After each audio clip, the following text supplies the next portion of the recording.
Hello and welcome back. Finally, I am doing another video. It took 4 months, but we're here again, embarrassingly so. I actually filmed this wrap up once already a couple days ago to find out that there was no sound because I did not plug my mic in all the way. And that hurt because I had recorded like the whole thing, which was like an hour and a half, maybe 2 hours, and nothing, like no sound the entire time. So that hurt a lot. So now we're refilming it and I'm gonna change the way that I did it. So I guess it's kind of a blessing in disguise because I was able to think back on it and figure out what I would like to do differently instead so that my future reading wrap up can be similar and kind of all the same and a little more organized. Whenever I filmed it previously, I kind of just ran through by genre of what I read and kept the big books for last. But I think what I'm going to do this time is just go by month because that seems a lot easier for me. So I feel like this will work a little better. With that being said, welcome to my Q1 reading wrap up, which comprises of the months January, February, and March. I read 16 books total in the first quarter of the year, which is way more than I read last year, but a lot of them were graphic novels, so we have to give acknowledgement where acknowledgement is due. Here are the physical books that I read this year. A lot of the stuff that I did read, I borrowed from my library, which I loved. Either I borrowed the physical book or a lot of the times I borrowed on my phone because it's always with me so I can like read it wherever. It's smaller than my Kindle, but it also, there's a lot of books that I read that aren't on Kindle Unlimited, so I have like a way larger variety of reading available to me. So all of the books that I've read, aside from these three, I borrowed from my library and I don't have the physical copy of. I was actually thinking about going and borrowing all of the books that I've read and like having them for this video, but I don't like having my library name like anywhere where you can see it because I don't want people to, you know, people are weird and crazy, so I don't want to risk like my privacy, and the tag is on like the covers of the book. So I was like, that would be just too much to edit out. Also, I already have like 7 or 8 books from the library in my house. So I was like, let's just not do that. It's fine. We'll just show the covers and everything. So I started off January reading And Now I Spill All the Family Secrets. And that is a graphic memoir by Margaret Kimball where she kind of just talks about her childhood and what it was like growing up in a dysfunctional family. And one specifically that a parent and a sibling struggle with mental illness and like severe mental illness. Like I believe they're both dealing with schizophrenia. For your trigger warnings for this book, if you have a problem with mental illness, family dysfunction, childhood trauma, suicide, I believe there is drug abuse that occurs as well. I want to say that's it. But if any of those are your triggers, I would kind of stay away from this book unless you're not very easily triggered, because I do think that there is something to gain whenever you read this book. Listen, I have childhood trauma just like everybody has childhood trauma. There is still a lot of things in my childhood that I didn't have to grow up with, and I'm very thankful for that. And so anytime that I get to take a glimpse into somebody else's life experience through their memoirs, I'm super grateful. I did give this book a 5-star, and I give every memoir a 5-star because I believe if you choose to share your life with the public, you should be validated for your experience of life. I will never rate a memoir on the writing style or the prose or the plot because it's not about that. It's just about reading about somebody's life and absorbing the things that they are telling you, digesting that however you would like. So this isn't really a review of the book in a good or bad sense. I kind of just want to tell you what I took from it. I really like the artwork of this. Margaret Kimball illustrated this memoir herself, and there are some super awesome artwork, and especially very personal artwork that I thought just left a very intimate touch in the book itself. There's like grocery lists, family portraits, diary excerpts, receipts, and I thought it would just made like the book super personable, and it made it like so much more fun of a reading experience, which I think that is like the fun part of like, I don't want to say hoarding, but like collecting and like keeping all of your nostalgic things from your life, because whenever you go back to look on it, you can say, oh, this was from da da da da da. I like things like junk journaling and everything for that. I don't think I would ever do it because I don't know if I would want to collect that many things, but I love the idea of it because whenever you go to look back on all of this trash, you have a memory tied to it, which I really like. And that's kind of what her artwork did for me in this graphic novel. So the entire novel is just Margaret's point of view and her experience growing up with her family. Her mother has a mental illness and her parents divorce at one point, and then she gets a stepmother, and at the time whenever the stepmother has another child, kind of starts to shun her and her brother, who are her father's children, from the family, which is not uncommon. So it wasn't surprising to me that this happened, but it was enraging because it's like, how did her dad not see? And how does any parent not see? And it's just because you're so enveloped in like your own life life and everything that's going on. And if you're tight on money and you're just trying to make sure that your kids are fed, like you're not really looking into everything else. And so it does make it difficult. And I do think that there was a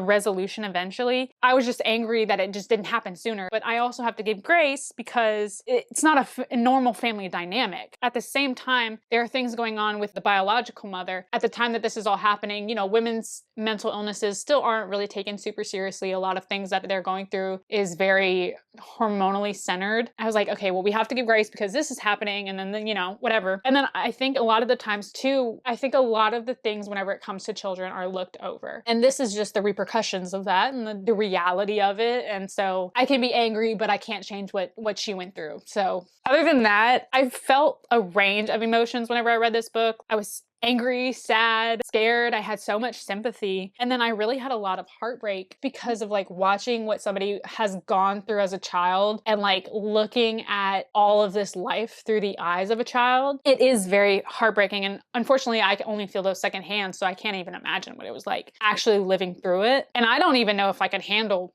living the life that Margaret Campbell went through, unfortunately. Not that it was so severe and it was super abusive, but it is very difficult because you have to take on the adult role whenever you're still trying to be a child and you still have your childlike mind and you're not really mature enough to even get there, but you have to like force it. But what I did love is Margaret very vividly kind of describes that her love for her family overpowers everything, and there's nothing that she will not do for her family. And it's her love that keeps this family as close as they are, even though they are struggling with mental illnesses. It's through this love that she was even able to write this book and even able to kind of help her family communicate with each other and come to terms with a lot of things. And so I have a lot of respect for her for this book, and I have a lot of respect for anyone who writes a memoir because the ability to just share your life story, I think, is very honorable and brave. And so I appreciate her willingness to share her story. I do think everybody should read this, just like I think everyone should read almost every memoir. Just be aware of your trigger points. Enjoy it. If you do go to read, let me know in the comments what you thought about it. Okay, the next book I read, which I was so excited for, was The Great Alone by Kristen Hanna. I've been wanting to get into Kristen Hanna for a while because I've just seen so many good things about her books, but they are humongous. So they were a little intimidating. This one was, I want to say like 500 pages, 550 pages about. I love this book. I gave this book 4 stars. If you want to get specific, I gave it 4.5. The only reason I did not give it 5 is because I'm not really likely to read it again. And also there was a little more romance than I was like willing to read about, but I'm not a big romance person. It wasn't enough to bother me to stop me from reading because it wasn't a big plot point. I'm not a romance person, but I get it. It's a part of life. And this is a literary fiction that follows Lenny during her life. So it was fine. That being said, this book made me want to read all of Kristen Hanna's book, and I think the next one I'm gonna read is Night Road because I've heard that one is super, super sad. And I was like, I feel like this woman can write such a good sad book. I loved her prose. Her use of imagery was so good. And then the stories of the characters, I just loved them so much. I do have like notes on this, 2 that specifically stand out. I wrote Cora's entire story, which is Lenny's mother, made me so sad. She was groomed. She can't forgive herself. She never really experienced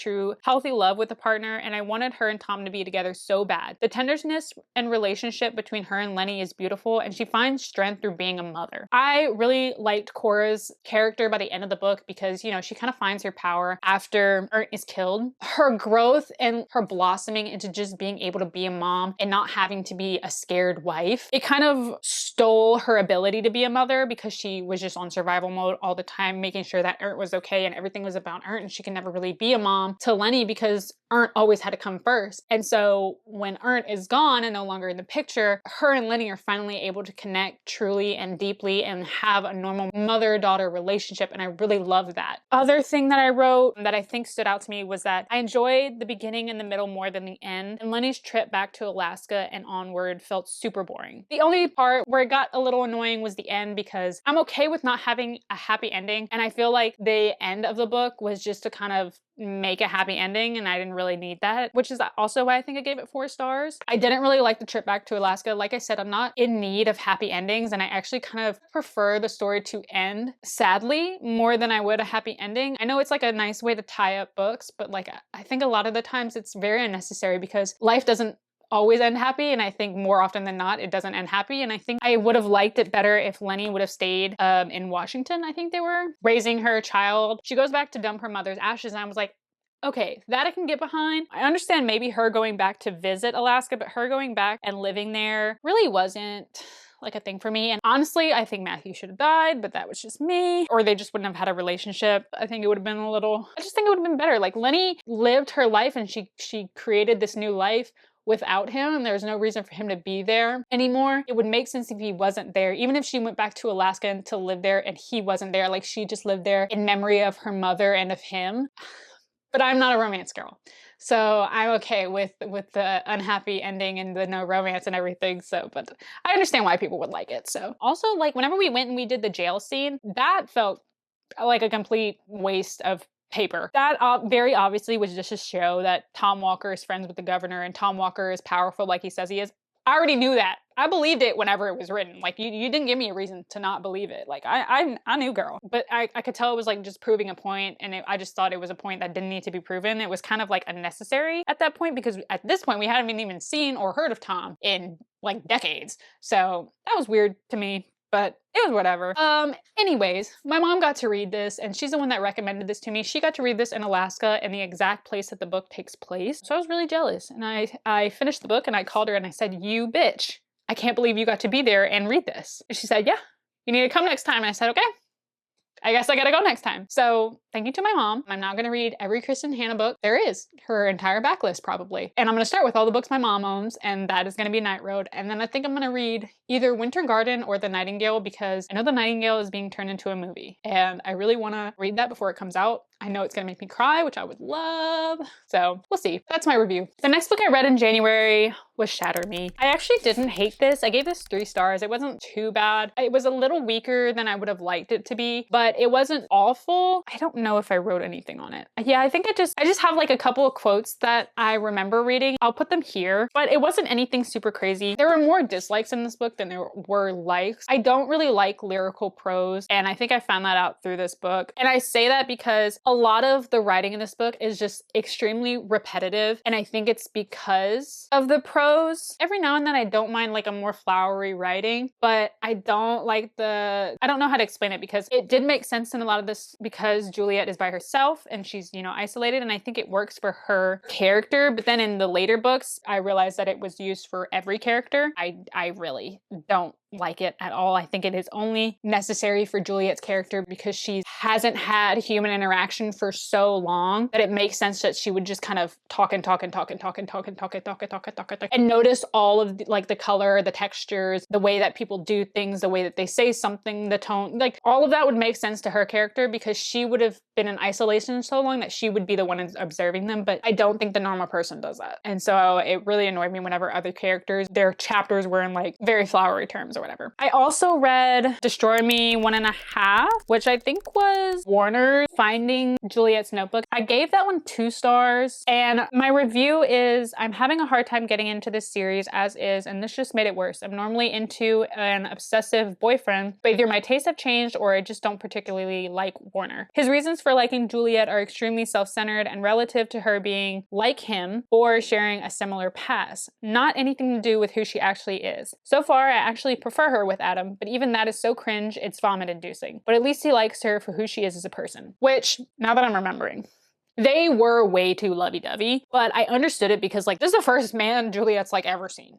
So it makes sense. It's, like, the first person that's nice to her, and it's somebody from her childhood. In my head, like, okay, I understand her being so lovey-dovey and wanting to be with him all the time because she's literally never had a boyfriend. She's never had a positive human interaction. So I get it. I also get the obsessiveness from Warner's point of view because he does seem like an obsessive person, and he's, you know, narcissistic, and he probably has like a little bit of obsessive compulsiveness. And so his obsessiveness with Juliet makes sense. You know, if he's got like those narcissistic tendencies, then I understand why it's because Juliet is like him, because he's like looking in a mirror or whatever. It made sense to his character, but I just didn't like it. And I love an obsessive boyfriend. I love an obsessive boyfriend. okay? But this was just weird, and I think it's because there's no depth. Like, he's just obsessed with her, and we really don't get a glimpse into why, at least from his point of view. And even when it is from his point of view, like, it wasn't explained enough. Like, he's just reading her journal. So I don't know. I didn't like the novella. Also, I don't like novellas. They're useless unless they're like a spin-off of a series, or it's like a prequel to. If it's anything like in line, why didn't you just put it in the book? I don't understand. I would have rather had like a double POV kind of thing going on. I'm not a big fan of novellas for that reason. Oh my God, I read so many books in January. Okay, the next book I read was Riley Sager's House Across the Lake. I gave this one 3 stars, but specifically I gave it a 3.5. It felt like it took too long for the book to get good. The first 200 pages were mundane and then tedious, and it was enough to keep reading it, but like it wasn't enough to keep my interest. So I was bored. But once the bombs started dropping, I was super into it. But I think it took like half of the book to get there. So if it was like 50 pages shorter, I actually think I would have gave this like a 4 star. It was a quick read. It was a good palate cleanser. So I mean, it did the job. I remember I really liked that there were like paranormal vibes, because I always forget how much I like paranormal activity in mysteries and thrillers and horrors that I read. And so whenever that started happening, I was like, this is kind of good. There was a couple points where I was like, we're running around too much. Like we're doing too many wraparounds. There's too many suspects. There's too many whodunits. I need everybody to just sit down for a second. Sit in a circle and cross your legs and shut up. So that kind of threw me off a little bit, and I didn't really like that because it was just like, it was too much mental exercise to like keep up with who was doing what. But I wrote that it gives Gone Girl vibes, and it really does. It was nice. I liked it. I liked the way the story ended. I liked everything that happened. I literally put, okay, it's totally because he refused the bourbon. That's hilarious. Other than that, I think it's a good palate cleanser. If you want to give it a read and you're kind of into mystery thrillers, it's not super scary. There's nothing crazy that happens. I loved all the plot twists and the bombs that were dropped. And Casey's story, I actually thought was really good. I actually enjoyed it more than Catherine's story, which, I mean, that's why she's our main character. So, but I think the reason I didn't like the not getting to the point quick enough is because I read Death in Her Hands right before that. So this is by Atesha Moshfegh. I gave this 1 star. If I could give it 0 stars, I would have. I hated this book. This is the second book I've read by Moshfegh, and I think that her writing just is not for me. I was wondering what exactly it was, and I was like, maybe it's that like she writes characters losing their mind. I don't even know if it's that, because the 2 characters that I've read by her, they're unreliable narrators, which I'm fine with, and that doesn't throw me off. You don't really know what's going on kind of thing, so it has the same effect as a character losing their mind, and I know it's not that's the problem for me, because I'm reading a book right now where a character is slowly losing her mind, and I'm enjoying it. I'm loving it. And so I know that's not the issue, and an unreliable narrator also isn't an issue for me. I think it's just the way that she writes. It is so boring to me. For the short summary of like what this book is about, a haunting metaphysical suspense about an elderly widow whose life is upturned when she finds an ominous note on a walk in the woods. Her name was Magda. Nobody will ever know who killed her. It wasn't me. Here's her dead body. But there is no dead body. Becoming obsessed with solving this mystery, our narrator imagines who Magda was and how she met her fate. Literally, this is just about Vesta, our old lady, our narrator, losing her mind over who Magda is, who killed her, what happened, where is she, the whole 9. And so I'm like, okay, great, but that's like a 50-page book. No, this book is like, what, almost 300 pages of just that within a couple of days. So the issue I have with this is like, we are talking about the same thing for 300 pages with no progress. And I am very big on plot-driven stories. It's very rare that I will like a character-driven story and like just reading about one character, especially for 300 pages. I understood, at least I think I understood, this is what I got from this, okay? And I could be completely wrong, but to me, this book is about grief and like the 5 stages of grief. So in this book, Vesta's husband has died already. He's gone, you know that by the beginning. And so this is like the grief of a loss of a longtime lover, and then like the view of it being like so loving and romantic to toxic and diminutive, because she lived in a very serve the husband marriage. And so when she looks back on it, she's kind of like remembering it as a super romantic and loving time. And then like as she rationalizes it, she's like, well, that was actually really kind of controlling. And I never really got to do what I wanted to do in my life because I was always taking care of him. There's also the grief of youth, the grief of what has been, what could have been, and what never was, specifically when it comes to Vesta's life and especially her past, and ultimately ending with accepting that nothing can be changed and that all that can be done is to embrace a sure ending, death. death. That is what I got from this book, is that this is just an old woman's journey with grief, and like grief of just her life in general. It's very obvious that this story is just about Vesta reminiscing on her life and like kind of how unhappy she is with her life, but then coming to terms with the fact that she can't do anything about it. And I say that specifically because of this quote. It's easy, I thought, to find great affection for victims, emblems of vanished potential. There's nothing more heartbreaking than a squandered opportunity, a mischance. I knew about stuff like that. I'd been young once. So many dreams had been dashed, but I dashed them myself. I wanted to be safe while having a future of certainty. One makes mistakes when there is confusion between having a future at all and having the future one wants. At the same time, Vesta is not a great person. And I say that because there's this scene where she's in the grocery store and she's just talking about how fat this woman is and how she doesn't take care of herself. Not saying that people today don't do that, but I think that is very like specific if you were a woman that grew up in a very misogynistic time period, which I think boomers did, but that's just me. I mean, that's just my opinion. I could be wrong. I mean, you know, you could be a boomer and very feminist. You gotta be one or the other, right? I wrote it down. I said, I'm assuming Vesta is supposed to be unreliable and one of those posh, snobby old women, but she's written as this misogynistic, stereotypical 50s female archetype where she can't do much on her own, including thinking or making sound decisions. Every time she's making a decision in the book, she's like thinking about what her husband would have told her to do or what she would have done because her husband was there. And she's seen as a fragile, but has feminist mindsets, even though she doesn't act on them. She's judgmental, she lies, and she self-preserves to benefit her own selfish needs and wants. She's not an awful person, but she's not a great person. And I think we don't really get a true glimpse into that because she lives in isolation. She doesn't talk to anybody and people kind of just write it off because she's old. I don't really think it's about how other people see her. I think it's kind of how she's viewing herself and how she's coming to terms with who she is as a person and not being able to be who she wanted to be, basically. See, all the points I'm making, like there are some things to take from this. I mean, it's meant to be dissected. It's definitely like written as dissectable literature. The real problem I had with it was that it was just boring because we were talking about the same thing for 300 pages and like it's taking so long for Vesta to come to these terms. And I'm like, okay, great. I don't care. The only thing I really liked about this book was the end and how it ties the note into Vesta's life and kind of makes you think like, who the hell wrote the note? Like, did she write the note? And like kind of just showing that maybe Vesta was crazy because Magda's from the radio. All of her imaginings were just things that she's heard already. And so she's just kind of making up this story. And so is she unreliable or is she really going crazy? That was like kind of like the only like psychological twist kind of thing. And I liked, and that was all the way at the end. It was like the last page. And I was like, I don't even care anymore. I have one more book by Otessa, and that is Latvona. It's been on my shelf for a couple years. I think it's actually the first book I ever got that was written by her, and I just haven't read it yet because I just haven't been in the mood to. I will read it eventually. I might read it around Halloween this year because it is a horror. We'll see, and it is short. I don't know, but I am nervous because knowing that I haven't liked 2 Otessa books, I think I rated Eileen 2 stars and I rated this one 1 star. I am a little nervous to pick it up because I really don't want to read another book that I don't like because we know I can't DNF. We know I am incapable of DNFing. With all that being said, let's move on to what I read in February.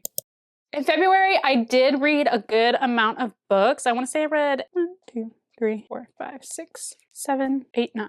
I read 9 books in February. 6 of those were graphic novels, and they were a little more of like the comic book style. So I read Sandman Volume 1, Preludes and Nocturnes by Neil Gaiman. I gave that 4 stars. I actually really like this comic, but my library only has like a prequel, but you have to read the whole sequel before you can read the prequel because it touches on plot lines that happen in the series, and then they have the first one. So I was only able to read the first one, unfortunately, but I really did enjoy it. I can't remember what number comments. I think it's like 1 through 7 or 1 through 8, but it was really good. And I was really surprised because I'm normally not into, well, not that I'm not into comics. I just try not to read only comics whenever I'm reading graphic novels because I want to read a graphic novel. I don't really want to read a comic. Comics, there's so much that you have to keep up with, figuring out what order to read them in, and then if the library even has them, and it's just like a whole big thing. And I really try to stray from them. Sandman is a completed comic, I'm pretty sure. I don't plan on reading any of its spinoffs. I just want to read the original series. If you're into comics and like superhero stuff and like 7 Deadly Sins, Nightmares kind of thing, I would take a look at that. That's what made it pique my interest. And after that, I read The Lore Olympics, Volume 1 by Rachel Smythe, or Smith, I'm not really sure. I gave that one 3 stars. Fun and cute, but in like an adult way, I think was my review. My library has Volume 1, 3, 4, 5. So no 2. So I don't know if I'm ever going to be able to finish this series because I can't get my hands on Volume 2. I might have to stop at like one of the other libraries in the city and see if I can get it from there because I really do want to finish. It was like fun to read. Just know if you have have triggers with SA. This book does include SA. Just be aware of that. The art was cute. I love like the colors, like the blues, purples, and pinks and everything. Love that. It's fun. It's kind of like reading Gossip Girl or something. And then after that, I read Witches Volume 1 by Scott Snyder. I gave that one 3 stars. That was just like a horror comic. I don't even know if it's a comic or a graphic novel. I actually want to read the other volumes of this, but my library doesn't have them, so I don't know if I ever will, but I thought it was really fun just to read like a good horror comic because it went by super fast. I do horror and mystery thrillers as palate cleansers. I think I said that before. So I got to do a horror comic as a palate cleanser, and I'm almost positive there's either a movie adaptation of this series or there's like a movie based on this series. I don't know, because there is a scene in the book where somebody gets sucked into a tree. In that tree is like the witch's lair, and I know for a fact I have seen a movie that does that exact same thing, and it sucks the mom into the tree, or it sucks the child, and yeah, it sucks the mom into the tree, and like she's eaten by the witches or whatever, and like I know it happens. I know it happens. And I can't remember what that movie was called, but I know that there's a movie like that. So if you know what that movie is, please let me know, because it's literally driving me insane. I've been thinking about it ever since I read this book. And then the last graphic novels I read was Low Volume 1, The Delirium of Hope, Low Volume 2, Before the Dawn Burns Us, Low Volume 3, The Shore of the Dying Light, and those are by Rick Remender. So Rick Remender wrote this series whenever he was going through a hard time and just needed to like a more positive outlook on life. And he, I think, was going to therapy, and like his therapist was really helping him focus on like the importance of hope and having hope. And so he kind of wrote this series based off of that. There is a lot that happens in this. There is like murder. There is, I don't know what you would call it, like a master-slave situation. The plot of this series is that the sun's radiation is just beating down on Earth so bad that it's just completely destroyed the Earth, and the human race has gone to live underwater. And it's been millennia since they've lived underwater, and now the Earth is just getting so hot it's even killing underwater life. And then eventually the city underwater is going to run out of oxygen soon. So there is a mother who is a scientist. She's trying to figure out a way to get back to the surface and either bring clean oxygen down so that they can refill the city, or get the human race back to living on the surface safely. If you're okay with like super bloody scenes, I also did get like a Gladiator Rome kind of sense. I thought it was good, so if you're into that. And then I really liked the futuristic aspects of this. The art in this comic is so good. I freaking love it. The artist is Greg Tocchini and the colorist is Dave McCaig. You can see on the covers like how good this art is. I thought it was so beautiful. The colors were gorgeous. And like the books are just gorgeous. I was like, I want to own these books just so that I can have them front facing on my bookshelves. They're so pretty to look at. I gave the first book 4 stars, the second book 4 stars, and I gave the third book 3 stars. But even though it went down in rating, it's such a good series to me. I really was enjoying it. Just be aware, if you're a parent, there is nudity in these comics. If you want to let your kid read that, it's none of my business. Just letting you know if you have young ones. Okay, I also read Flowers in the Attic. I've been wanting to read this book for so long. I didn't know that it was a series. I also found out recently it is a 9-book series. I'm not reading all 9. At most, I will read 5, but I think I'm going to read the first 3 and then kind of be done with it. I had a lot to say on this. I don't know how much of it I'm going to share because you can read about it on my Goodreads review. I feel like it's a little more thought out. My Goodreads is always linked below. So if you would rather just read it, go crazy, it'll be down there. I liked this book a lot more before I started reading Goodreads reviews. And I read the Goodreads reviews before I was even done reading the book. So that is my fault. A lot of the Goodreads reviews that I read were of people who read this whenever they were like 12. And I was like,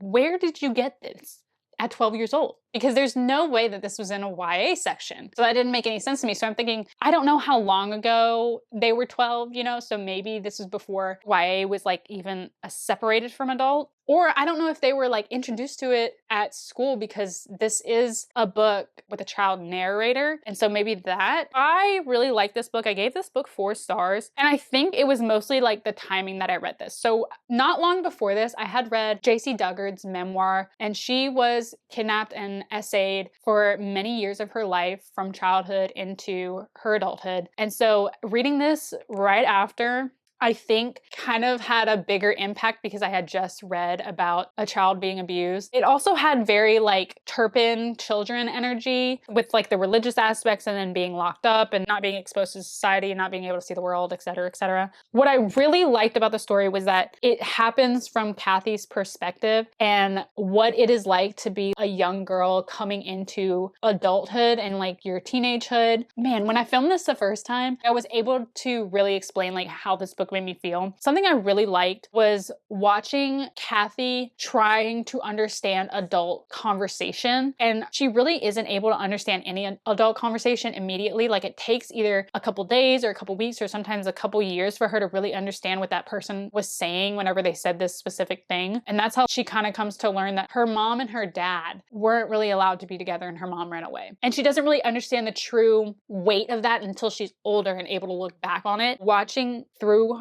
her eyes, her mother change into somebody that she no longer even recognizes. She's not even a mother to them anymore. And watching Kathy instead take on the role of mother, which she doesn't see as immediate, but we see as immediate. She immediately becomes mom. I thought that was just super interesting. All the while, her mother's redemption. She wants so bad for her mother to just be a mother again. And she wants this weight of being mom off of her shoulders and her mother just won't do it. I wanted to hate her mom so much, just like she did and just like I think most readers do. It was just like hard to rationalize the hatred because she's not abusing them firsthand. She is more neglecting them. The grandmother is the one performing the actual physical abuse, but neglect and abuse go hand in hand. So with that being said, her mother's mindset whenever they go is to just help her children survive. She just needs a place for her children to have food, to have water, to have shelter. And a lot of the times that is all that a parent can provide. She goes in with this mindset of I'm going to sacrifice myself so that my children can live and I'm going to do what I have to do. I think because she goes in with that mindset, she just completely enters survival mode. And that is where like she starts to just lose herself because she's putting herself back in an environment where she was heavily abused and immediately upon her arrival, literally whipped into submission. She's just already completely survival. Her mindset's no longer, I have to survive so my children can survive, but just, I have to survive. Like my children are okay and they've been okay for this long. I have to survive. And at the same time, like she's allows everything to continue happening because she's young still. She's able to have opportunities still. And she's still a human being. She still wants things for herself and she can see a light at the end of the tunnel. Even if it's not for her children, she sees a way out of the environment that she has been abused in her entire life. And so she's taking it. And I wouldn't know if she was taking it without remorse, but she is taking it. It's not really like you can hate her until the very end, whenever you find out what she's done in order to get to that light at the end of the tunnel. One of the other things that I wouldn't say enjoyed, but that I found relation with was Kathy's entrance into her femininity and sexuality and like watching her develop her relationship with that. Like I can remember being a teenager and specifically being that age and wanting to be a part of the adult world so bad and wanting to be a part of like womanhood and like adult girlhood and all of that. For her position specifically, she was put in an adult role very young without her permission. She was put into the mother role. So she's almost been an adult since they were brought to the attic. And so I see exactly where she's coming from whenever she deems it unfair that she's not allowed into the adult world because she's a child, but she is not having that childhood experience. She's constantly having to take care of others instead of just being able to be a child. That development of femininity is like, I wouldn't say toxic because I do think motherhood a lot of the times is very innate. And if you allow it to grow the way that she does, it just becomes a part of you. But it is unfair because she shouldn't have had to take on that role at such a young age. And it's really not until you're an adult that you can even look back and be like, why did I want to be here so early? I wish I would have just lived my childhood and just been a kid and like not even worried about being a grown-up because grown-up life sucks, actually. I'd rather be over there with no responsibilities. And then on top of that, she's also like developing sexually and like she's going through puberty and she has no idea what's going on. She has like no worldly view of like what sexuality is. And like what's unfair about it is that this is a development that she should be able to flower in and learn about and experience. And she can't because it's deemed sinful even just to be a woman and just to be a growing girl. All these stereotypes are thrown onto her. But all she is growing into herself and she's trying to figure out why is just being in my body and my body being a part of me, like what's the problem with that? I don't understand. And her brother is not explaining it to her. Her mother is not explaining it to her. Her grandmother is not. It's just bad to be. She's able to hold on to like the childlike innocence of it up until her brother has essayed her. So the main issue I had with this book was the front cover says a classic novel of forbidden love, which I was like, okay, maybe that's about like their mom and dad because their mom and dad did have a forbidden love. But then whenever I went and look at like the future books, it's supposed to be about Chris and Kathy. Like the forbidden love is Chris and Kathy, which I'm does not sit well with me because it's not love. Like, this is not a natural kind of love. This is just the repercussion of living in isolation with only your siblings, and you're going through the most developmental time of your life, and you have no social teachings, no worldly teachings, no education just in general. And she is so innocent and it's taken from her, and she still doesn't know why by the end of it. She knows innately that it's wrong, and Chris knows that it's wrong. So why are we calling this love? And it was just that I don't like the way that I didn't mind that the essay happened. Like, that is not the issue. I'm annoyed with the fact that it is being called a forbidden love, because incestual relationship is well, it's forbidden for a reason. But also, like, there was no love. There was no love. Now we're just making it weird now because we're calling it love, and it wasn't, because both parties saw it as wrong and it was non-consensual. And so the romanticizing of it by Chris saying, "You're mom and I'm dad and we're a family and these are our children, we're family," like, I uncomfortable. This is how I saw it. There is a way that you can view these scenes, and that is to simply question them. Why did this character choose now to engage? What led them here? Do I sympathize with the character? Do I view the character differently? How has this changed the narrator and his or her perspective? How has this changed the story? There's so much more to Chris's act than the simple fact that he did it. So much that led him to that point, so much that he lacked from normal life, not to mention it caused a shift in all the siblings' lives, and it ended up being one of the major points that led him to finally settle on escape. So for Chris, this act is what made him say, Mother doesn't want the best for us anymore. And actually, I don't even like Mother anymore. You're Mother now. And I like you because I'm like Father. Throughout the whole book, he's explained to look exactly like his father and everything. That's why Grandma hates him. That's why Mom loves him. That's why Sister looks up to him. He represents the father figure so much, even physically. And so for him, this act is a turning point that makes him say, we need to leave and go be on our own, finally. Finally, screw Mom, we're gonna go be on our own. If we didn't really have a glimpse into how Chris views things, I would just dumb this down as to like an essay, and that's kind of it, and that is a bad person and he did a bad thing. But knowing that the children have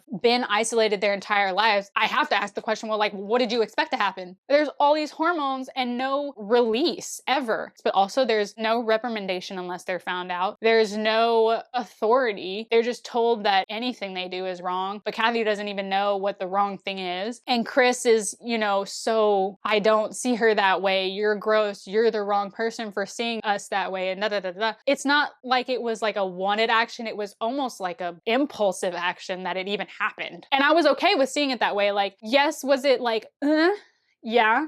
And I think it's supposed to be. The issue is coming later whenever now they're a family and they have children together.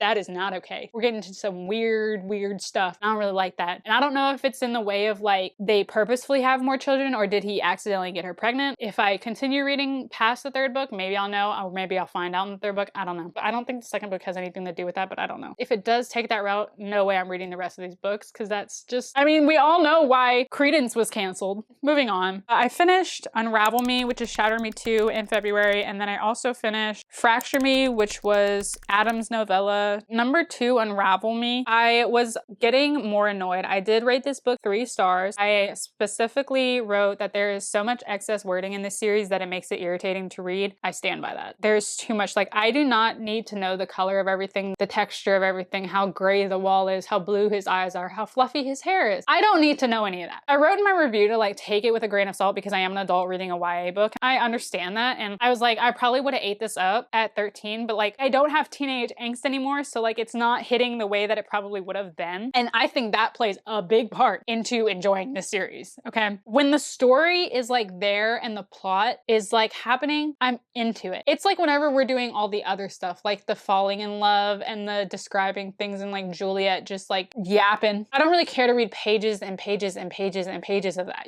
I did like Warner a little more in this, but I kept thinking of, whenever I was reading this, I kept thinking of Warner as Kyle from Riley's imagination in Inside Out. And he's like, I would die for you, Riley. Every time he would say anything, I would just laugh because I'd be like, oh my God, that's what he looks like. He's just like, Juliet.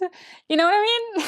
That made it funny. This is where Juliet and Warner kind of have their da-da-da about both being abused as kids. I always get a little interested whenever authors use abuse to like develop a character, because because I do work in a field where I wouldn't say surrounded, but like I am exposed to like the effects of child abuse and child neglect and everything. And I know it's a reason why Warner and Juliet get a little closer is because they, they have something to agree on. We have more depth from him. And so it kind of explains why he is the way that he is and why he's so obsessive. It's more than likely mainly because he has no control of his life. One thing I really wish we did more of was include like Juliet's mental state. She was just okay way too fast. Like the girl just got out of the asylum and you're telling me she can have normal conversation? We did get a little bit of it in Adam's novella where he says that Juliet, it kind of like repeats things under her breath. So like she'll say something and then she'll repeat it a couple times under her breath. And I was like, okay, that's a little interesting. That's the kind of stuff like I want to see. Like I want to see how crazy she is and like what has she picked up because she was isolated in the asylum for so long. That's why I think the lyrical prose works so well for her character. I figured before I read Adam's novella where he confirmed it, I figured she was repeating things and that's why it was written multiple times. I enjoyed this book more than the first. I'm hoping the series just keeps getting better as it goes. Doesn't. My biggest issue is I'm finding there's not enough balance between character development and plot development. The plot develops so slow. I know I would have been obsessed with the series at 15. I don't think I would have been obsessed with it at 15. I probably would have been obsessed with it at 13. It's a little more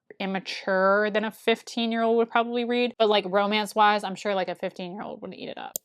I also read Ignite Me, which is Shatter Me number 3. I can't remember if I have like thoughts on it, but the third book is the only book that I read in March and I finished it in March, but I had a lot of work in March, so I wasn't able to really read a lot, and because of that, it put me in a reading slump. So I only finished one book in March and it was like half of it, and my thoughts on that were, girl, I literally do not care about your hair wash routine, and this is nothing but a let's make the reader hate Adam and love Warner book, which I agree. Adam was insufferable purposefully on this. It was like really annoying. I didn't like the jealous type thing. I think she set those boundaries pretty clearly on them having to be broken up and why exactly. And so he was like acting like he was being led on a leash and he wasn't the whole time. And I could not stand that. I can't stand a little bitch boy, the most simplest of terms. And he was being one. And it was just so outside of his character for me. I was hoping that Mafi was going to kill him off because I was like, I would literally rather for him be dead than to have this situation going on right here. And it's useless and pointless. And I don't want to hate his character. Just kill him.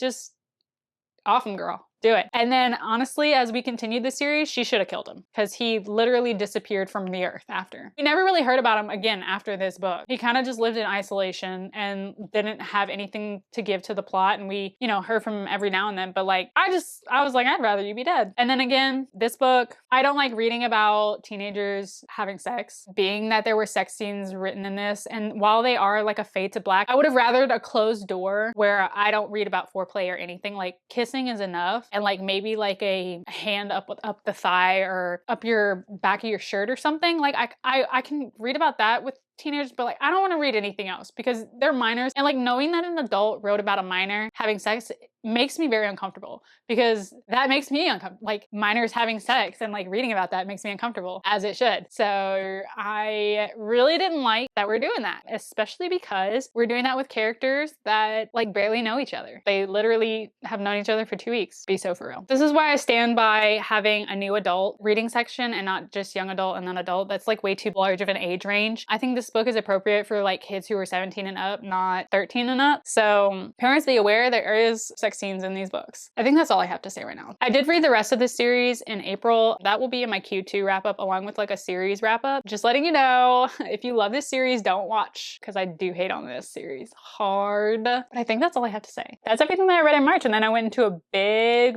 reading slump.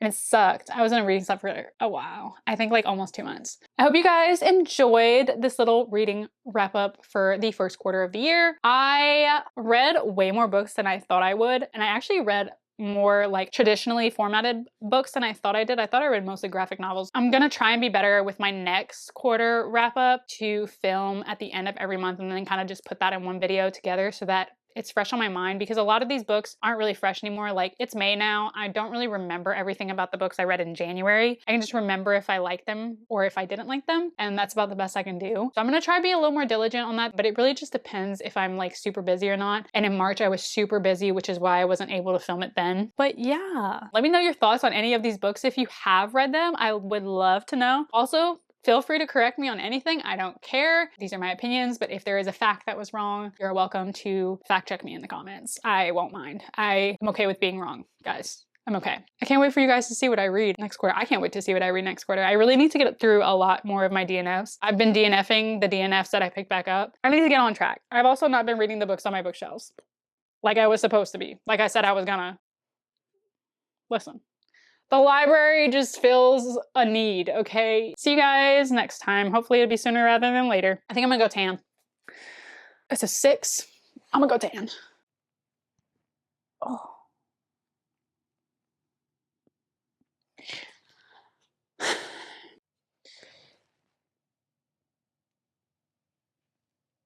And, oh God.